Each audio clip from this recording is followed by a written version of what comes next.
नमस्तेभ्यः। अहिंसा परमो धर्म की आचार्य गुरुवर श्री कुंद कुंद भगवान की, आचार्य गुरुवर श्री ज्ञान सागर मुनिमा की जय।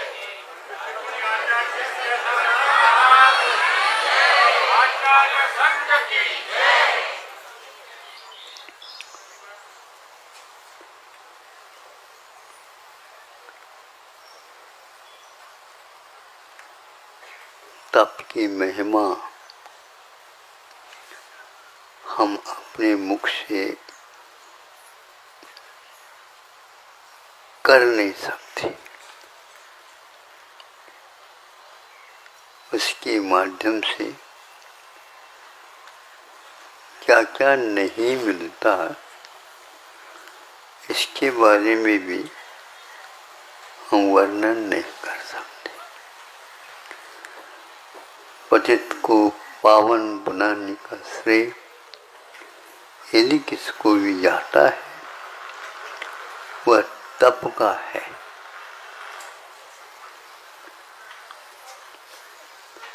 केवल ज्ञान का उद्घाटक यह जीव तप के माध्यम से ही हो जाता।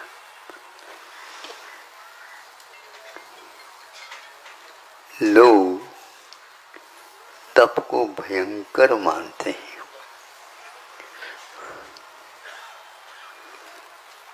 इतनी वर्षा के बाद भी वर्षा यदि रुकती है, आज तो उमस बहुत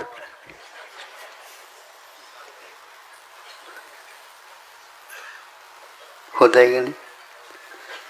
मन से भी होता है, वचन से भी होता है और काय से भी होता है। 1 वर्ष तक जिन्होंने कठिन तपस्या खड़े होकर के की, उसको देखते ही सभी लोग प्रभावित होते हैं, किंतु बालक भी उसमें मंत्रमुग्ध हो जाता है। ऐसी यह तपस्या की घड़ी है। कौन कौन उनके चरणों में आया, वामी बन गए, उसमें सर्प बसने लगे, बिच्छू आदि रेंगने लगे उनके शरीर के ऊपर। एक चींटी भी आ जाती है, पहलवान भी घबराता है। रात में यदि मतकुन खटमल काटता है तो वह एकदम वहीं पर उसका हाथ चला जाता है, नींद भी क्यों न लगी हो, उसको दूर करने का प्रयास होता है। दयनीयता इस शरीर की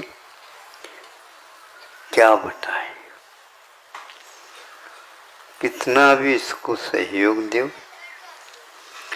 हमेशा रोता रहता है।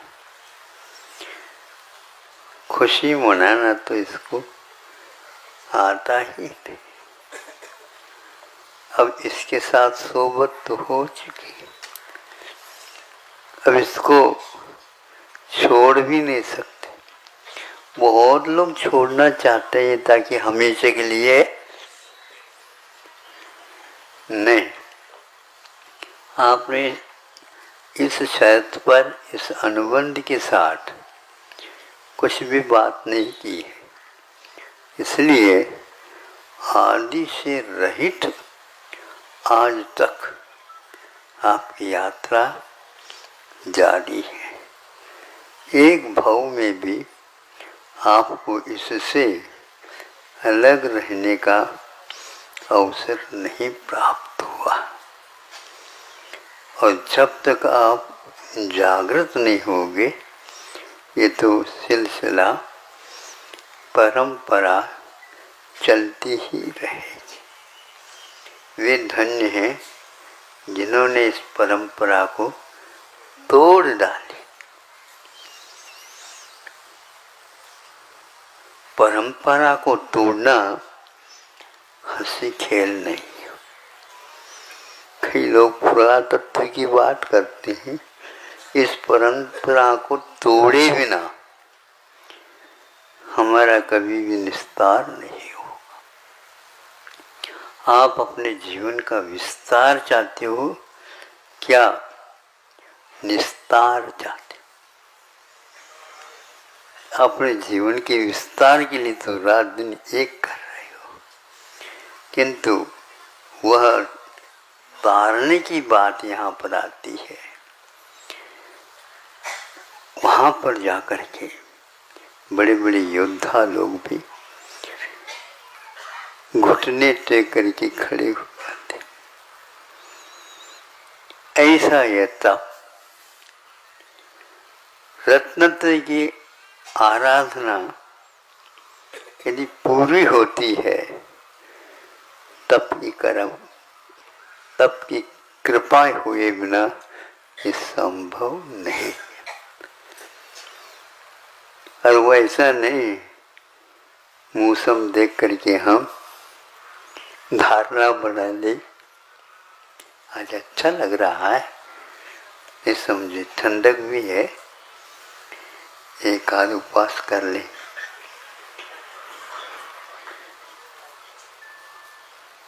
एक घंटा हुआ ही नहीं, मौसम में परिवर्तन हुआ,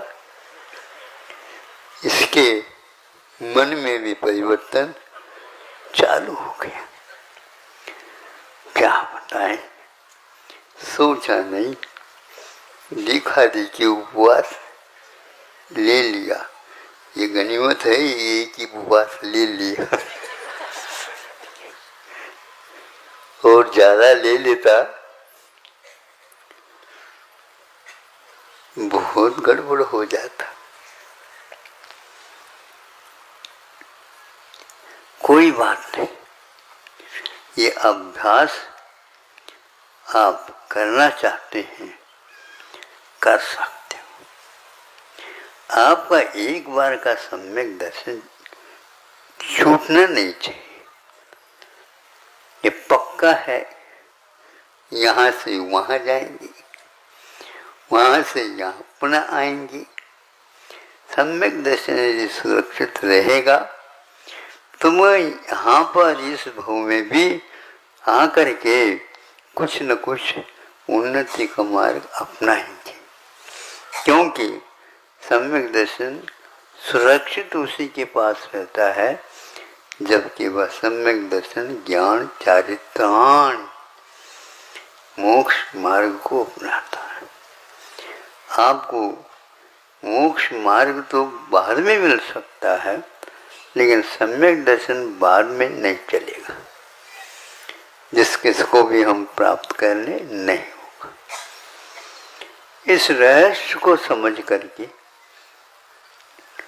बड़े बड़े योद्धा लोग लड़ने के लिए तैयार हो जाते। आप लोग युद्ध करना चाहते हैं या युद्ध जीतना चाहते हैं? कौन से युद्ध है? हमने जिसको अपनाया उसने हमारे साथ धोखा दिया है, इसलिए अब हम उसे धोखा तो नहीं देना चाहेंगे, किंतु अवश्य इसके विपरीत कार्य क्या करना है करके ही रहेंगे। यह यदि निश्चय होता है, संभव है इसका भी परिणाम अगले भों के ऊपर भी पड़ सकता है।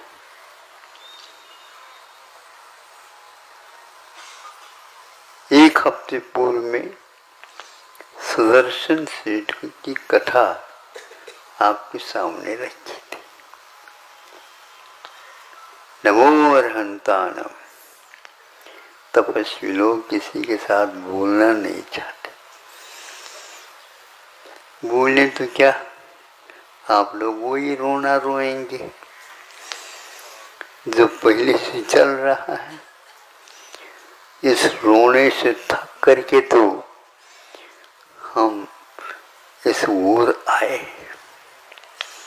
यही रोना पुनः मिल जाए फिर तो घबराहट होती है, सारी साधना हमारी फीकी हो जाएगी। इसलिए उसको बहुत संभाल करके चलने की आवश्यकता। थोड़ा एक उदाहरण दे दें। जमीन में मिट्टी है, कब से है? जब से आपने देखा। प्रलय काल में भी उसका अस्तित्व रहा है। प्रलय बहुत कम देशों में हुआ करता, भरत और ऐरावत में। बाकी सारे ढाई द्वीप में तो कर्म भूमियाँ हैं। हमेशा हमेशा मोक्ष मार्ग खुला रहता है और वह मिट्टी में से ऐसे हम तैयार कर सकते हैं जो वह मिट्टी कैसा विकास को प्राप्त करता है। कुंभकार के सहयोग से जो मिट्टी पैरों तले आती थी उसको उन्होंने सर्वप्रथम क्या रूप दिया? लोंदा बनाया, जिसको लोंदा बोलते हैं। रोटी बनाने से पूर्व में जैसे आप लोग उसको लोई को लोया, तो उसी प्रकार ये भी है। और उसमें जब उस प्रकार की क्षमता आ जाती है उसको वह क्रमशः उस चाक के ऊपर रख करके और उसको गति दे देता। तब वह जैसा हाथ लगाएगा, हाथ में आकार आएगा तो उस लोंदे में भी आकार आना प्रारंभ हो जाएगा और उसको कलश के रूप में बना लेता। लेकिन अभी वह पानी रखने योग्य नहीं, लेकिन उस ओर उसकी यात्रा प्रारंभ हो चुकी। उसको चक्कर भी आता होगा चाक में जब रखा, किंतु उन सब को पार करता हुआ वह तैयार हो गया। उसको रूप दे दिया गया। उसमें हाथ दान करके पानी के लिए जगह अच्छी बनाई गई। फिर बाद में उसको सुखाने के लिए रख, फिर सुखाया और मेहनत करके उसको और आकार देने का प्रयास किया। फिर बाद में वो कहता है अभी कच्चा घड़ा है, काम में मत लो। अभी कच्चा घड़ा है, अभी काम में मत लो। यदि फिर भी जल्दबाजी करोगे सब बिखर जाएगा। हम उसको जब सुखा करके हवा में दे देता। अभी तक तो रत्नत्रय की यात्रा हुई, अब उस रत्नत्रय को ही जलाना है, तपाना है और जल्दी नहीं करना है। और उसमें यह तप जाता है, फिर वह बोलने लग जाता है, बोलने लग जाता। यूं यूं करो तो उसमें से ध्वनि निकलने लग जाती। पहले ये ध्वनि नहीं निकलती थी, अब उसमें से ध्वनि निकलने लगी। कहीं कच्चा रह गया हूँ तो सब ठीक ठाक हो जाएगा। अब निश्चिद्र बना है और कोई वस्तु ढालते हैं, उसमें अनेक प्रकार के व्यवधान हो सकते। कुंभकार के लिए ऐसा नहीं होता। एक एक रग में वह ऐसा घुट गया है। अब उसको जब चलाना प्रारंभ कर देता है तो हवा में रख देता उसको वह जलाता है। पहले जलाने के उपरांत वह जब अग्नि बुझने को हो जाती है तब उसको भीतर से बाहर निकालता है और रखता चला जाता है। उसमें अब जल धारण करने की अर्थ क्रिया आ चुकी है। अब प्यासों की प्यास अवश्य ही बुझ सकती है। यदि प्यास नहीं लगी तो नहीं बुझेगी। और कैसे? उसको अपने हाथ में लेकर के अपने होठों से वह पकड़ करके उसको पीना प्रारंभ कर देता। थोड़ी देर में उसको डकार आ जाती। यह उसका उत्तर था। डकार उसी को आते जिसका प्यास बुझ जाता है। अब क्या करना, पूछना। अब तो वह आपका प्यारा बन गया। अब तो वह आकर्षण का केंद्र बन गया। अब तो उसके उसमें मूल्य आ गया।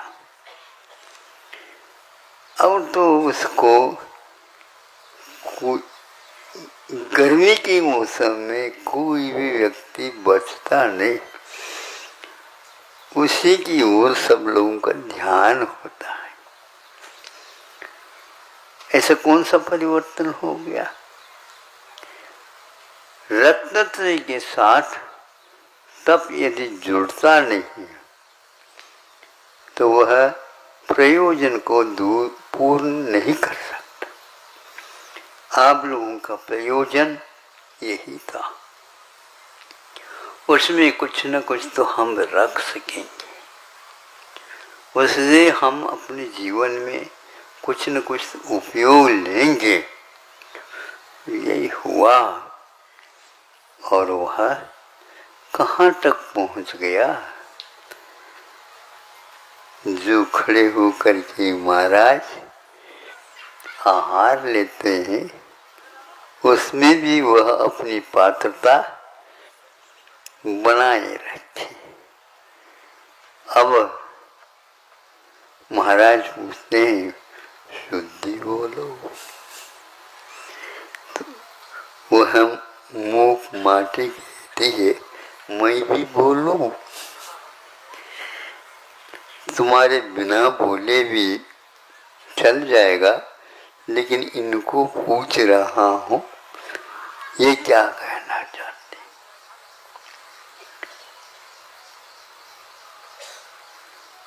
ये हुआ। कौन से उत्तम पात्र में सुबह आया था ना, उत्तम पात्र को तीर्थंकर परमोत्तम है। अब इसके उपरांत नंबर आता है आचार परमिष्टि। फिर इसके उपरांत नंबर आता है और महाराजों का आ गया, उपाध्याय साधुवादी सब आ गए। इनके पास भी वह प्यास है और प्यास बुझाने का काम पात्र के बिना पानी टिक नहीं सकता और पात्र के बिना प्राणी टिक नहीं सकता। ये मूक माटी की पंक्तियां हैं। पात्र है तो कर पात्र में आप उसको दे दो। कर पात्र में तभी वो लेंगे जब आप अपनी पात्रता भी बताएं। नहीं है तो उनके हाथ से देवों के द्वारा भी आहार नहीं लिया गया है। सौधर्मेंद्र 170 कर्म भूमियों में तीर्थंकरों के पांचों कल्याणों का संपादन बाहर से जो आवश्यक है करता है, किंतु जब वह खड़ा होना चाहता है पड़गाहन के लिए, पहले से कह दिया जाता उसको, यहाँ तुम इस लाइन में अभी नहीं खड़ा रहना, इस लाइन में तो हम दायित्व रखते हैं, हम आएंगे आएंगे, अभी तक तो तुम्हारे हाथ से ले लिया स्वर्गीय सब कुछ, किंतु अब हमारा नियम हो गया कि उन्हीं से आहार लेंगे जो उसके योग्य नियम लेगा। तो हमें भी दे दो नियम, तुम्हारे पास पात्रता नहीं। पात्र के बिना पानी टिक नहीं सकता और पात्र के बिना प्राणी सौधर्मेंद्र भी टिका नहीं। क्या होता होगा, उसकी आंखों में पानी आ गया होगा, किंतु वह सुनेगा कौन? गलत प्रदेश में गया कहाँ पर गए? तपस्या करने के बाद स्वर्गों में जाकर के अटक गए। अब सागरोपम आयु तक यह अवसर प्राप्त नहीं होगा।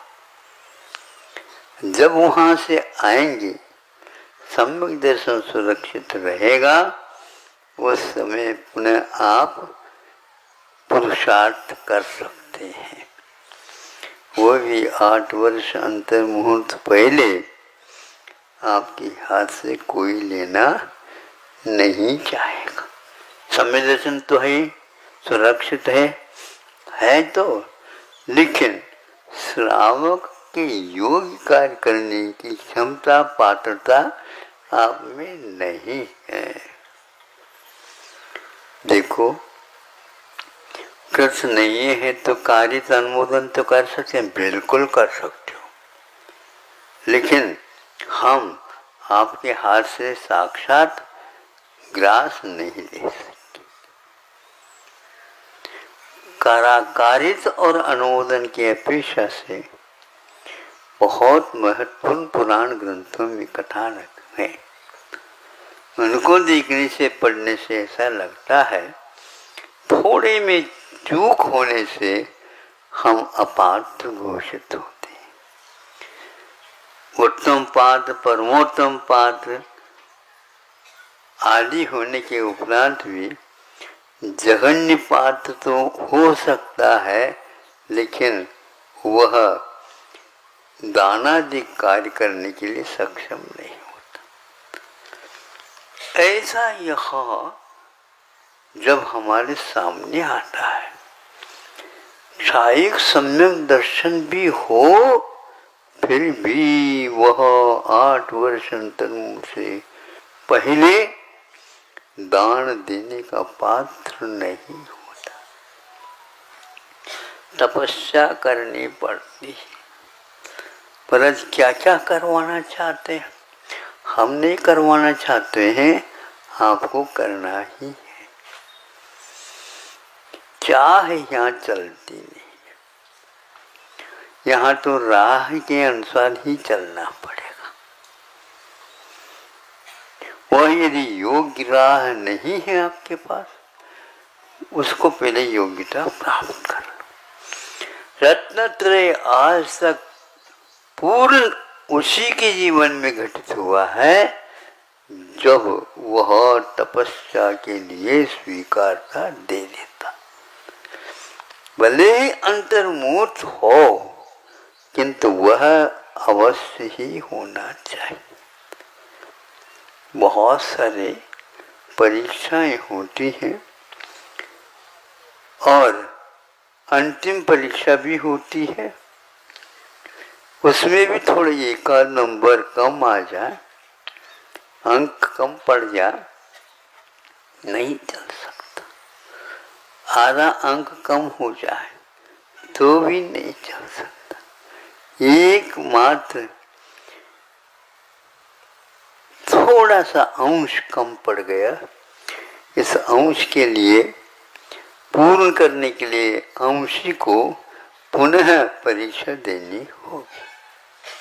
और 33 सागर के आयु मिलने के उपरांत भी वो इसके योग्य नहीं हो पाता। एक समय कम यदि 33 सागर के आयु को बांध ले कोई, तो वह पुनः एक बार द्विचरमाय सूत्र के अनुसार पुनः वहां पर जा सकता है, क्योंकि एक बार उसको 33 पूर्ण मिलेंगे तो एक ही भाव के पार वह एक कार्य कर सकता।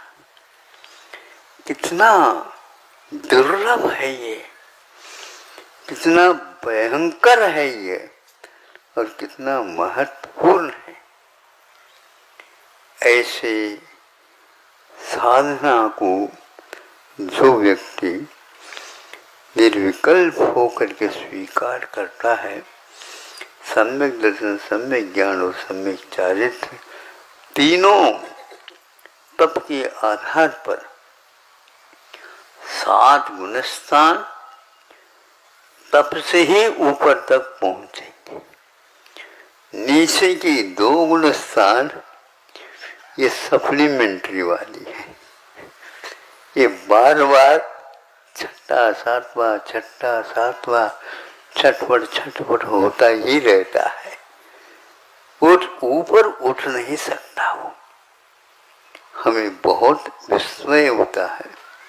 छाई सम्यक दर्शन है और उन्होंने चारित्र को भी अंगीकार कर लिया, किंतु 2000 वर्ष तक प्रयत्न करने के बाद में भी इसमें सफलता नहीं मिल रही थी। और आप में तो एक अंतर्मुख ने ले लो हमारी परीक्षा। ऐसी परीक्षा कभी भी अंतिम रूप तक प्राप्त नहीं कर सकती है? हाँ है नहीं, फॉर्म आपको मिलेगी नहीं, तो आप उसको भर दो, नहीं भर सकते। मोन हाँ, सेमीफाइनल को फाइनल नहीं कहते, नहीं समझे। वहां तक जाने के उपरांत भी वह फेल हो जाता। हाँ कर, ये तो मुख से कह रहे हो, मन को पूछ लो क्या कहता है वो, तब मालूम पड़ेगा। ये जो वृषभनाथ भगवान कहाँ से आए, तो सर्वार्थ सिद्धि से आए, और यहाँ पर पूर्व कोटि की आयु जो कुछ भी कम वैसी उनको मिली, फिर भी उनको मुक्ति का संपादन अथवा केवल ज्ञान का संपादन करने का अवसर यूं ही नहीं मिला। इतनी तपस्या करने के उपरांत वहां पर बैठे रहे और रात दिन परे प्रविचारा, कोई आकुलता नहीं, कोई पीड़ा नहीं, कोई मांग नहीं, कोई भी चिंता नहीं। सब कुछ होने के उपरांत भी अधूरापन ही उसके लिए पीड़ादायक हो जाता है और उस अधूरापन को हम एकदम साफ नहीं कर सकते। कालेन पच्यते विद्या, तपस्या भी इसी प्रकार काल के द्वारा ही पकता है, एकदम नहीं पक सकता। जब उन्हें केवल ज्ञान हुआ उस समय पूछा गया कि 2000 वर्ष क्यों लग गए हैं आपको? 2000 वर्ष का अर्थ ये है, 2000 वर्ष है ना, 1000, हाँ, 2000 बार आहार लिया था उन्होंने, 6 महीने के बाद, 6 महीने के बाद। अब बोलो, आप एक ही उपवास में आगे पीछे सोच रहे हो, हाँ? लेकिन उन सबको करने के उपरांत भी उनके पास पात्रता नहीं आ रही थी केवल ज्ञान प्राप्त करने की। रत्नत्रय है तीनों, वर्धमान चरित्र है उनके पास, लब्धि स्थान प्रति समय उसके बढ़ रहे हैं। मोक्ष मार्ग में घटने की बात नहीं होती ऐसे महापुरुषों की साधना के सामने, लेकिन बढ़ते हुए भी वो बढ़त क्रम पूर्व कोटि तक बना रहे, कोई बाधा नहीं, लेकिन नहीं हो सकता। ऐसा परिणाम जैसे तीर्थंकर प्रकृति के बंध के लिए दुर्लभ है, रत्नत्रय होने के उपरांत भी उसको तीर्थंकर प्रकृति का बंध हो, ये कोई नियम नहीं। संयमा संयम ले ले तो कोई भी नियम नहीं। शायद सम्य दृष्टि बन जाए, कोई नियम नहीं है। नियम क्या है? जब तक वह बंद नहीं होगा तब तक हम नहीं कहेंगे कि क्या आवश्यकता। राम को तीर्थंकर प्रकृति का बंध नहीं हुआ, भरत चक्रवर्ती को जो अंतर मुहूर्त में केवल ज्ञान प्राप्त करने वालों को भी तीर्थंकर प्रकृति का बंध नहीं हुआ, बाहुबली को भी नहीं हुआ। सवा काम भले ही कर लो, लेकिन सवा से कोई मतलब नहीं, पूर्ण कार्य करना पड़ेगा और उस साक्ष्य में वो तैयार नहीं हो पाए।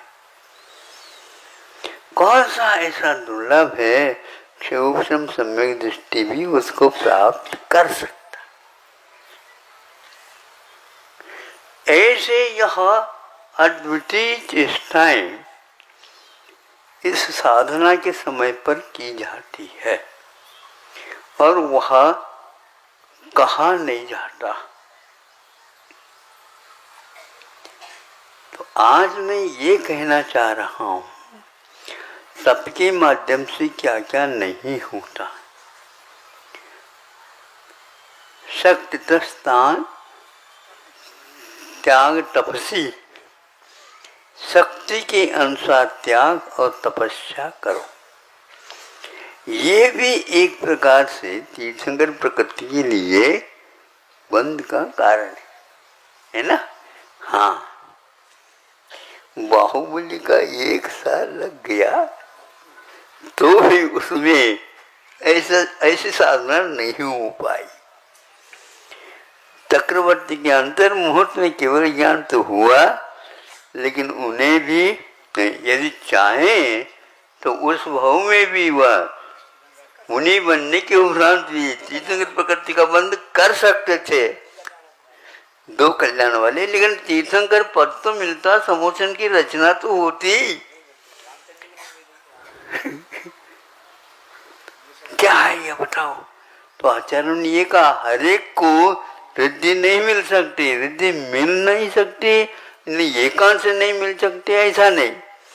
वह उस चौखट में बैठना चाहिए। उसमें कम बेशी थोड़ी भी हो जाए तो वह नहीं, सहन नहीं हो सकता। इसीलिए संत आचार्यों ने ये कहा है कि मोक्ष मार्ग में बहुत ही कठिन, इससे भी एक दुर्लभ और होता है। वो क्या है? परिहार्य